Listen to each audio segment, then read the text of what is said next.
prends un peu de temps, j'ai plein de notes. D'ailleurs, au passage, s'il y a des génies dans la salle qui ont trouvé une IA pour faire dormir les enfants la nuit, je vous l'achète plusieurs millions. Je suis complètement déchiré. Bon, bref, c'est pas grave. Bonjour à toutes et à tous. Merci Jacques pour l'invitation et le pilotage de cette très belle initiative qu'est la Sportec.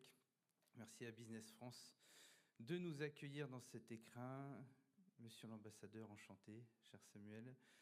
Madame la députée Aude Amadou, que j'ai vue dans la salle. J'espère que vous allez bien. Et je tiens à vous féliciter parce que vous avez été nommée récemment chevalière dans l'Ordre national du mérite. Donc je souhaiterais qu'on vous applaudisse pour ce sujet.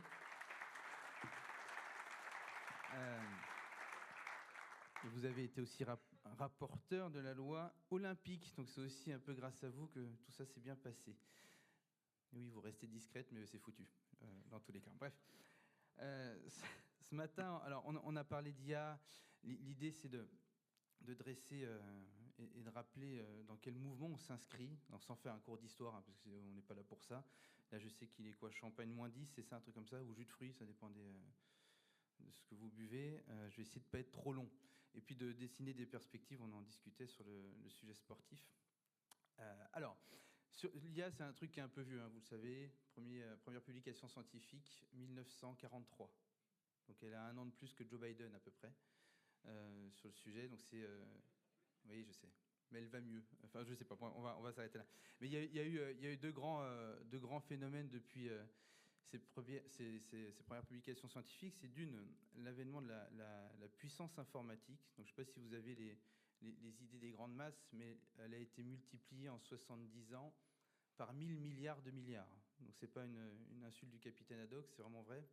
C'est-à-dire que le premier ordinateur, qui était le Z1, faisait une opération par seconde. C'était un peu long, il faisait plusieurs tonnes. Je ne sais même pas s'il rentrait dans la salle, si un peu. C'est un gros cube. Et le dernier, qu'aux États-Unis, donc fait 1000 milliards de milliards opérations par seconde dans la région d'Oak Ridge. Donc, et ça, on en a bénéficié de toute cette puissance informatique. Pour la petite idée, le premier logiciel qui a permis d'envoyer des humains sur la Lune pesait 70 kilooctets. Vous vous rappelez des disquettes, là, les machins là. Enfin, je sais, oui, il y en a qui ont connu dans la salle, vu certaines. Ouais. 70 kilooctets, maintenant, ça nous permet à peine d'envoyer un mail. 70 kilooctets. Ça fait partie des 333 milliards de mails qu'on s'envoie par jour. Donc 80% ne servent à rien, mais ça, on y reviendra. Deuxième avènement, c'est la profusion de données. Il y a eu l'avènement d'Internet, des réseaux sociaux, on en a parlé ce matin, des objets connectés. Au moment où on se parle, il y a à peu près 80 milliards d'objets connectés en circulation. Donc on en a tous à peu près. Hein. D'ailleurs, si vous avez des enceintes, jetez-les immédiatement. On y reviendra peut-être. Et la CIA ainsi que Gartner anticipent 4000 milliards d'objets connectés à horizon 2040. Donc ça, c'est des puits d'informations de données qui permettent de faire ces analyses et de renforcer les algorithmes qui nous aident à faire plein de choses plus ou moins bizarres.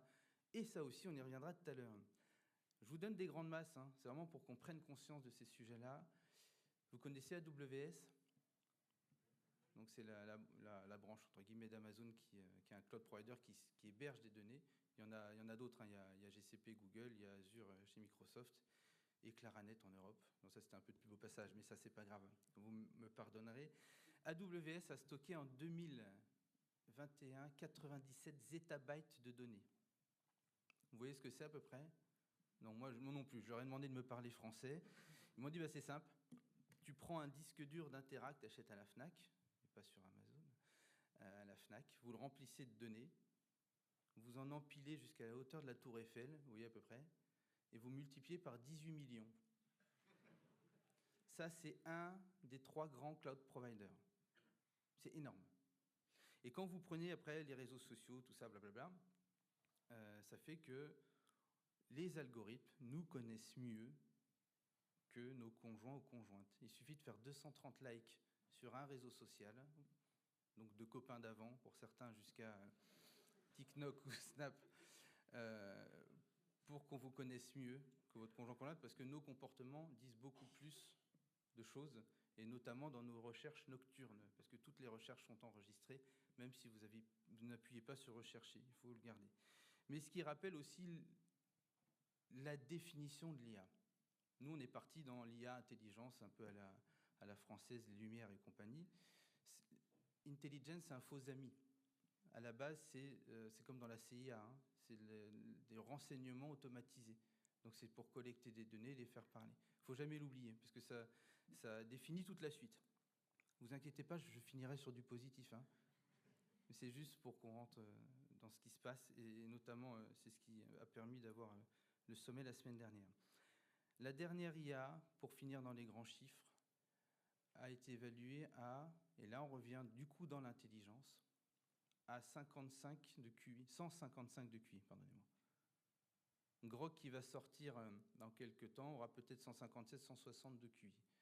La moyenne globale, donc je sais qu'au fond de la salle c'est vraiment pas mal, mais sinon on est entre 90 et 100 de QI, en tout cas au niveau de la France. Hein. Donc ça c'est vraiment ces grandes masses. Ce qui fait que ça a donné dans les pays 2-3 petites idées et des niveaux de maturité et d'investissement complètement différents. Donc avant les dernières annonces qu'il y a eu là, ces dernières semaines, parce que là on parle que d'IA dans tous les sens, les États-Unis avaient investi 248 milliards de dollars dans la recherche en IA. La Chine 95, la France 6. Avant il y avait des chiffres européens, mais avec le Brexit, malheureusement on est passé de 32 milliards au niveau européen, moins les 20 milliards des UK, donc il ne restait pas grand-chose pour les pays restants. Donc ça, c'était vraiment des niveaux de maturité. Et ce qui fait qu'on a eu des développements. Donc aux États-Unis, il y a eu la Tech for Cash, hein, je collecte des données et je les revends très cher, on y reviendra. On a eu, mais ils font d'autres choses avec. Hein. Ça, c'est ce qu'ils ont mis en avant. La Chine, vous avez tous entendu. Qui a entendu parler de la notation sociale ? Donc pour ceux qui n'ont pas entendu parler, il y a certaines villes, vous avez un crédit de points, vous avez 1000 points par exemple, vous êtes analysé en permanence avec des caméras reconnaissance faciale, vos téléphones, vos relations. Et en fonction, si vous êtes un bon citoyen, vous gagnez des points. C'est cool. Et si vous êtes un mauvais citoyen, on reste à savoir ce que c'est, vous perdez des points. Et selon votre niveau de points, vous ne pouvez plus accéder à certains services publics. Vous ne pouvez plus commander de billets de train, d'avion, vous ne pouvez plus faire de crédit avant. Ça interroge sur ce qu'on peut faire de l'IA. Nous, en Europe, et principalement en France, on fait de l'IA au service de l'humain. Donc ça, c'est ce qu'on veut faire. Et la Sportec s'inscrit justement, enfin j'espère, dans ces sujets-là. On va y revenir. Et les grands enjeux, avant d'aller dans le sport de façon un peu plus précise, c'est que ces développements, et notamment en Europe, c'est qu'on a un enjeu, économique, 500 millions de consommateurs, citoyennes, citoyens en Europe, c'est pour ça qu'il y a beaucoup de pays qui veulent choper de la data. On reviendra sur la partie législative après.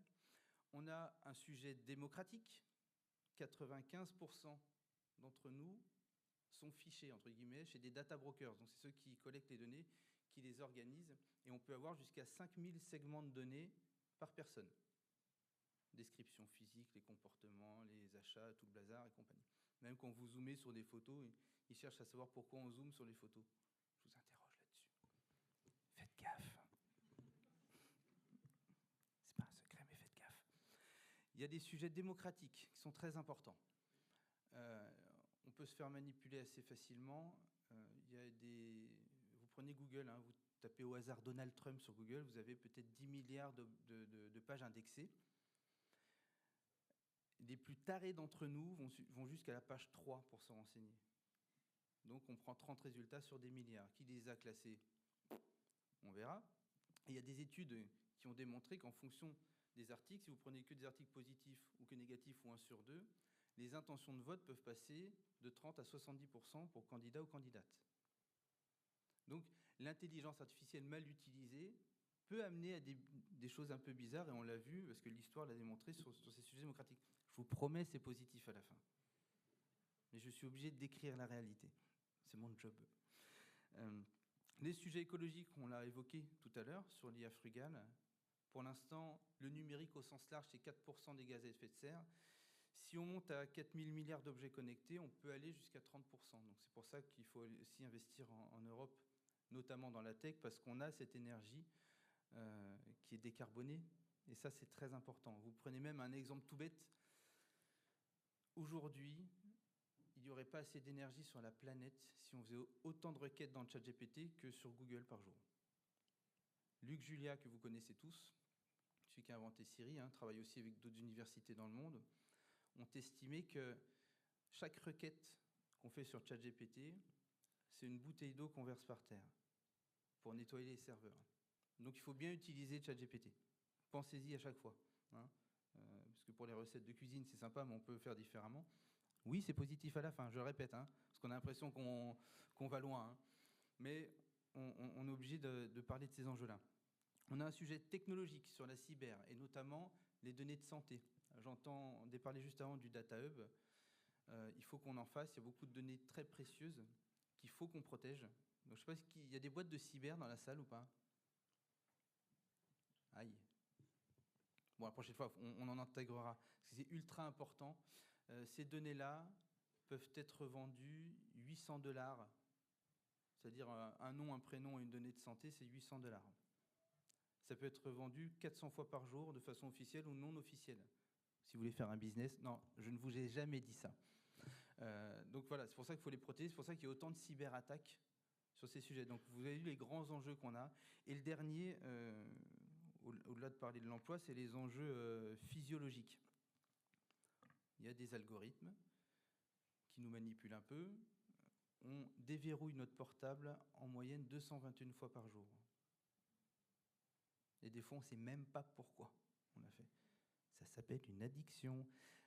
Donc ça, c'est un premier sujet. Le deuxième sujet, c'est qu'on commence à voir des modifications chez certains ados de leurs mains. On a vu des sujets de concentration, de sommeil. À Séoul, ils ont commencé à mettre des feux rouges pour piétons au sol, puisqu'ils ne lèvent plus la tête. C'est-à-dire que l'homo sapiens s'est relevé, et l'homo numericus, on ne sait pas ce qu'il va faire, mais il va se prendre sûrement des bus dans la tronche. Tout ça pour dire que on a une responsabilité collective en France et en Europe, et c'est ce qu'on essaie de faire avec la French Tech Corporate Community, c'est de se réunir, de chasser en meute, et c'est ce que vous faites aussi, pour avoir la meilleure utilisation de ces outils. Parce qu'on peut en faire des choses absolument géniales. J'ai discuté avec des chercheurs de l'Institut Gustave Roussy, donc en santé, qui font des choses exceptionnelles. Ils arrivent maintenant à détecter des potentiels cancers 12 ans avant un humain. Ils ont pris toutes les radios, toutes les cohortes et compagnie. C'est exceptionnel de ce qu'on peut faire en santé. Et le sport y participe. Là, on a parlé tout à l'heure des performances. Et ça, nous, on a envie parce qu'on est quasiment les meilleurs sur ces sujets-là. En tout cas, on le deviendra.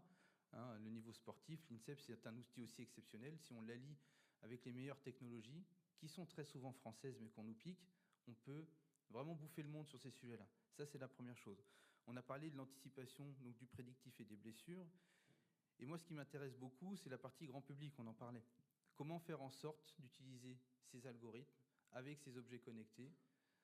C'est comme la danse qu'on a faite tout à l'heure, et merci, j'ai hâte de voir les vidéos sur ces sujets.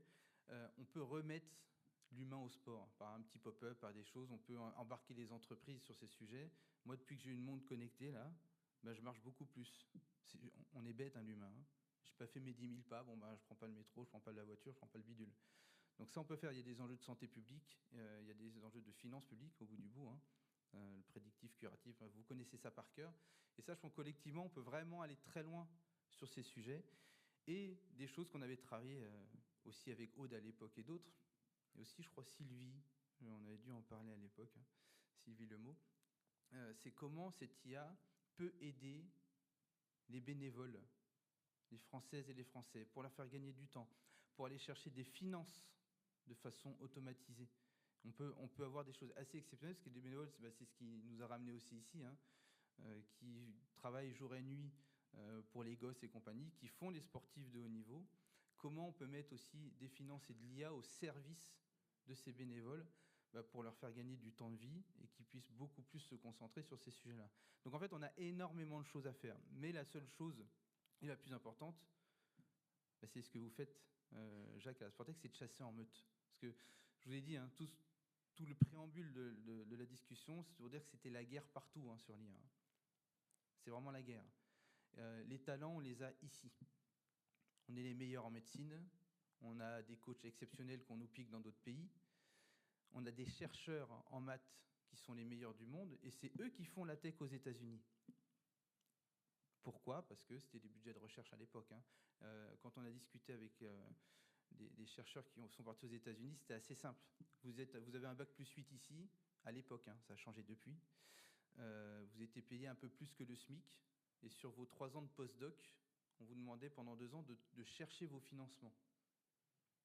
Bon, ben là, il y a une boîte américaine qui vient en disant tiens, t'as l'air pas mal, toi. C'est $100 000 par mois et budget limité pour ta recherche. Qui serait parti aux États-Unis dans la salle? La réponse est là. Donc en fait, notre responsabilité collective, et je sais qu'on pourra le faire, et c'est grâce à ces initiatives, c'est grâce aussi à la French Tech Corporate Community, vous ne connaissez pas forcément. Vous connaissez la French Tech tout court, ça fait émerger les startups, c'est cool. Mais à un moment, il faut que ces startups aient de la commande. Pas de la subvention, de la commande. Et nous, on a réuni les 140 plus grands groupes français pour qu'ils puissent commander des produits des startups françaises.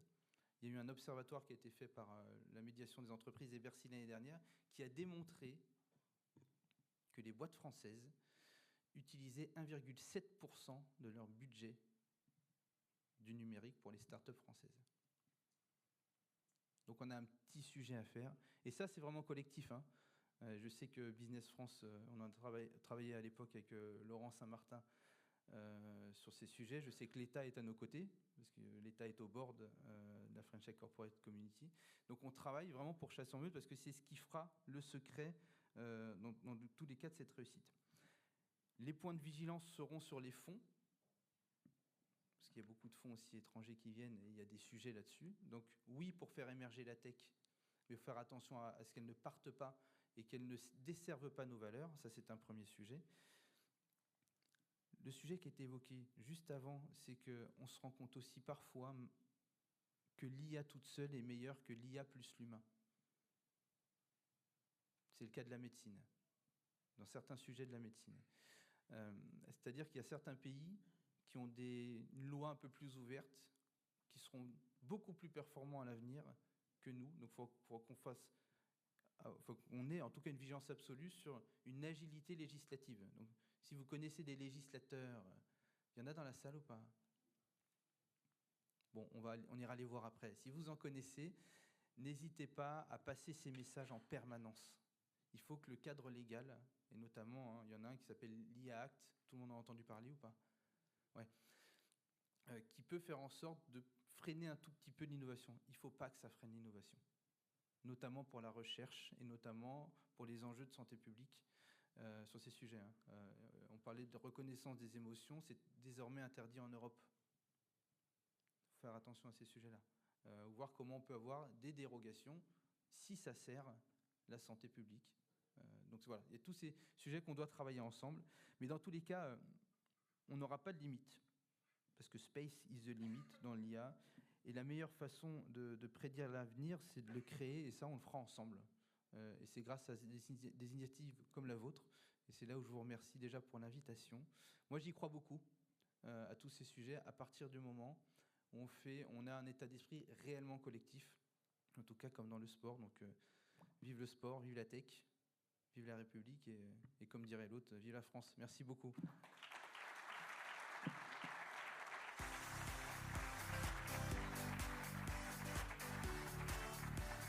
L'exceptionnel Pierre-Alain Raffan, je pense qu'on peut l'applaudir encore une petite fois, merci beaucoup.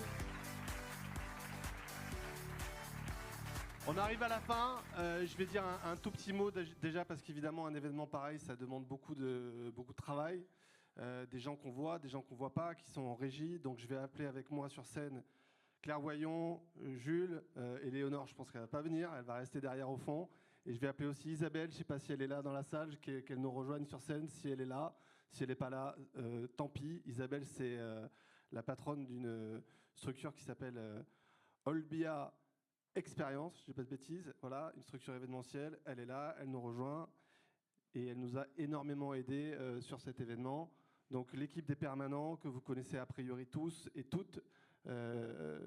Claire, ça fait quoi, 2 semaines, 3 semaines qu'elle est arrivée avec nous, voilà, pour organiser un événement en 4 semaines, c'était bien utile. Jules, presque 1 an à nos côtés, et Léonore qui s'en va à la fin de la semaine, donc un très très grand merci Hello, parce que C'est une personne qui est revenue de Londres, qui a arrêté sa carrière, qui était déjà bien lancée, pour faire un stage à nos côtés, tellement elle avait envie de travailler dans le monde du sport. Tu vas beaucoup nous manquer. Avant de finir, moi je voulais aussi dire qu'un événement pareil, ça ne peut pas avoir lieu si on n'a pas des partenaires exceptionnels. Donc Marie-Cécile, vraiment trop sympa de nous accueillir ici. En plus, on peut boire un petit coup après, donc c'est vraiment cool. C'est plutôt des jus de fruits, désolé, mais bon voilà. Et puis, on a des personnes qui nous font penser de plus en plus à l'international. Samuel, on est très heureux de t'avoir à nos côtés. Je pense que c'est un des faits saillants de la journée, hein. Il faut vraiment qu'on pense collectif. On s'est rendu compte qu'en Europe, on n'était pas aussi structuré que ce qu'on devrait. On parle à nos homologues allemands, anglais, italiens, etc. Je pense que la France doit être le leader de la Sporttech européenne. Et je pense que si on est ensemble, on sera beaucoup plus fort face à nos amis américains et chinois. Pour vous donner un chiffre dont on n'a pas parlé aujourd'hui, dont on parle à chaque fois, les États-Unis, sur les 4 dernières années, c'est 16 milliards de levée de fonds sur la Sporttech. La France, c'est 1 milliard. Donc ça veut dire que quand Oshi lève 1,7 million aujourd'hui, c'est une super nouvelle. Eh ben, le concurrent d'Oshi américain va lever 16 fois plus. Ils vont faire plus de choses avec, c'est sûr. Ils vont recruter plus de monde, ils vont plus de budget sur la recherche. Mais comme on est plus fort qu'eux, souvent on arrive à être compétitif. Voilà, donc on a des personnes qui sont au soutien du financement, on a ces ventures dans la salle et on les remercie d'aider tout un tas de startups de notre écosystème. Il y a eu des très bonnes nouvelles ces derniers temps avec la levée de B-Sport en fin d'année, qui est un acteur incontournable des salles de sport. Voilà, il y a de plus en plus d'argent qui vient de Business Angel, de fonds qui sont dédiés spécifiquement au sport. Sans ça, sans la BPI, sans tous ces acteurs-là, ce sera quand même difficile de pouvoir être les leaders au niveau mondial. Voilà, je crois qu'on finit par un petit jingle, parce que ce serait quand même dommage de partir sans cette petite danse. Une nouvelle fois, un grand merci à tous les intervenants, à Brieux et Maxime qui a animé les tables rondes de manière magnifique. Et on se retrouve autour d'un verre après le jingle, donc tous debout et après, on y va.